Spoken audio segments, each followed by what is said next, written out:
వెన్నుపోటు ఏదైతే వెన్నుపోటు ఉందో ఆ వెన్నుపోటు రాజకీయం గురించి నేనంతా రాష్ట్ర ప్రజలందరూ రోడ్ల మీద ఉన్నారు అని అంటారు, ఎలాంటి సందేహం లేదు. చాలామంది చాలా రకాలుగా మాట్లాడారు. దేని గురించి అంటే కనుక ఏదైతే వైఎస్ఆర్సీపీ నిరసనలు తెలియజేసిందో ఆ నిరసనలకి రోడ్ల మీదకి వచ్చిన జనం వైసీపీ కార్యకర్తలేనా లేదా జనం కూడా ఉన్నారా, సామాన్య ప్రజలు కూడా ఉన్నారా అనే దాని మీద చాలా చర్చలు జరిగాయి.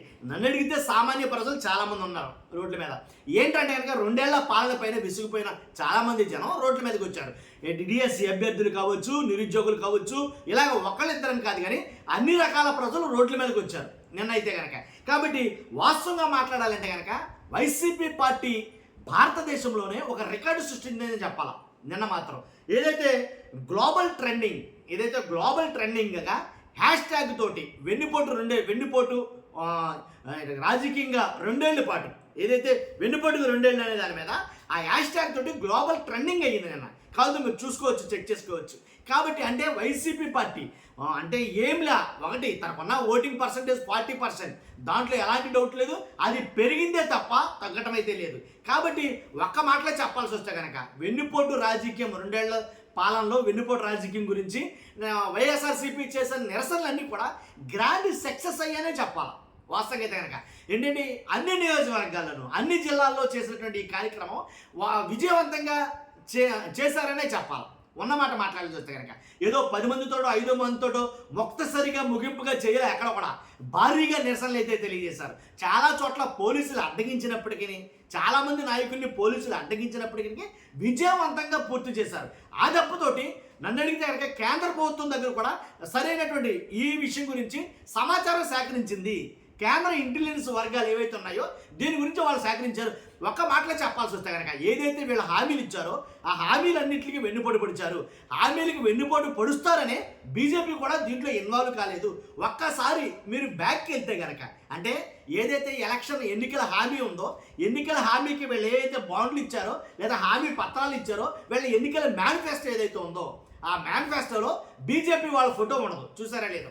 బీజేపీ మోదీ గారి ఫోటో అయితే కనుక ఉండదు.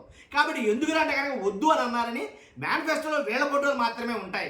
ఎందుకని చంద్రబాబు నాయుడు గారికి మేనిఫెస్టో ఎప్పుడు కూడా పట్టింపు ఉండదు. ఆ మేనిఫెస్టోలో ఉన్నటువంటి అన్ని హామీలు నెరవేర్చడం. కాబట్టి నెరవేర్చకపోతే అది మనకి చెడ్డ పేరు. మనం ఆల్రెడీ ఆంధ్రప్రదేశ్లో వేళ్ళూలుకుని పాతుకుపోవాల్సిన పరిస్థితుల్లో మనం ఉన్నాం. ఆంధ్రప్రదేశ్లో మనం స్టాండ్ అవ్వాలి. కాబట్టి మన ఫోటో వద్దు అనేది కనుక ఆనాడే డిసైడ్ అయ్యారు. కాబట్టి ఇదంతా సమాచారం అంతా కేంద్రానికి చేరుతుంది. దాంట్లో ఎలాంటి డౌట్ లేదు. జగన్మోహన్ రెడ్డి గారు ఇచ్చినటువంటి పిలుపు ఏదైతే ఉందో ఏంటి వెన్నుపోటుకు 2 ఏళ్ళు అనేది 2 ఏళ్ళు. కాబట్టి ఇది చాలా బాగా ప్రభావం చూపింది ఆంధ్ర రాష్ట్రం మీద అని తెలియజేయాలి. కాబట్టి చాలా చోట్ల స్టాల్స్ పెట్టారు. ఆ జిల్లా ఈ జిల్లాని కాదండి, మొత్తం ఎంటర్ ఆంధ్రప్రదేశ్లో ఉన్న అన్ని జిల్లాల్లోనూ బాగా విస్తృతంగా అయితే కనుక చేయగలిగారు. మ్యాక్సిమం అందరూ బారులు తీరి రోడ్ల మీదకి వచ్చారు. దాంట్లో ఎలాంటి డౌట్ లేదు. కాబట్టి దీన్ని చూసిన కొంతమంది కంగుతున్నారు అంటే ఎలాంటి అతిశయోక్తి లేదని చెప్పాలి ఒక మాటలో. కాబట్టి ఏదో అసలు ఎలా జరుగుతుందో జరగదన్నట్టు కాదు. దీనికి పోటీగా కూటమి బహిరంగ సభ ఏర్పాటు చేసింది. కూటమి ఏర్పాటు చేసిన బహిరంగ సభకి జనాలను తరలించారు. ఏంటి కాలేజీ బస్సుల్లో, స్కూల్ బస్సుల్లో ఒక 50,000 మంది జనాన్ని తరలించారు కావాలని. కాబట్టి తరలించినా సరే అది అంతగా జరగలేదు అనేది కనుక చాలా వ్యాఖ్యలు వినపడుతున్నాయి. కాబట్టి దీన్ని అంటే జరుగుతున్న కూటమి 2 ఏళ్ల వెన్నుపోటు రాజకీయం ఏదైతే నిరసన కార్యక్రమాలు ఉన్నాయో దాన్ని డామినేట్ చేయడం కోసం ఆ మీటింగ్ అయితే ఏర్పాటు చేశారు. కానీ అనుకున్నట్టుగా కాకపోయినా వైఎస్ఆర్సీపీ మాత్రం బాగా గ్రాండ్గా విజయవంతంగా ఆ కార్యక్రమం చేసింది అని ఆనోటి రాజకీయ విమర్శకులు సైతం దాని గురించి అయితే మాట్లాడటం జరుగుతుంది. కాబట్టి నిజంగా అంతలాగా ఫలితాలను ఇస్తుందని ఎక్స్పెక్ట్ చేసి ఉంటారు ఎవరు కూడా.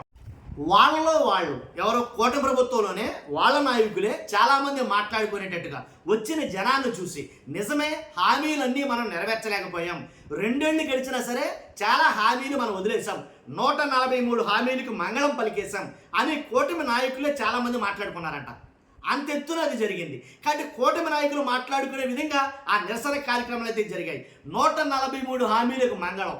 ఏదైతే మెయిన్ హామీలు ఏవైతే ఉన్నాయో నిరుద్యోగ భృతి కావచ్చు, ఆడబిడ్డ నిధి కింద 1500 కావచ్చు, ఇలా 1-2 కాదు, వృద్ధాప్య ఏదైతే పెన్షన్లు పెంచుతామన్నారు అలాగే 1-2 కాదు, చాలా సామాజిక కార్యక్రమాలు కావచ్చు, సంక్షేమ కార్యక్రమాలు కావచ్చు, వాటన్నిటిలో వాళ్ళు చెప్పినవన్నీ కూడా చేయలేకపోయారు 2 ఏళ్ల పాలనలో అనేది బాగా ప్రజల్లోకి తీసుకెళ్ళగలిగారు అనేది కనుక ఎక్కువగా మాట్లాడారు. ఒకటే ఉదాహరణ, దేశవ్యాప్తంగా గ్లోబల్ ట్రెండింగ్లోకి వెళ్ళింది ఆ హ్యాష్ ట్యాగ్ ఏదైతే వెన్నుపోటుకు రెండేళ్ళు అని చెప్పి దాన్ని బట్టే మనకు అర్థమవుతుంది. కాబట్టి ఎంత ఎత్తులో ఇదైతే కనుక నాకు తెలిసి ఇక మీదట జగన్మోహన్ రెడ్డి గారు ప్రతి కార్యక్రమాలు అదే రకంగా డిజైన్ చేయబోతున్నాడు. కూటమికి కంటి మీద కురుకు లేకుండా చేయబోతున్నాడు అనే వార్తలు వస్తున్నాయి. చూస్తున్నాం. మీరు అందరూ కూడా మీ అభిప్రాయం ఏంటో కామెంట్ రూపంలో తెలియజేయండి. ఫస్ట్ అయితే లైక్ చేయండి. Thank you very much.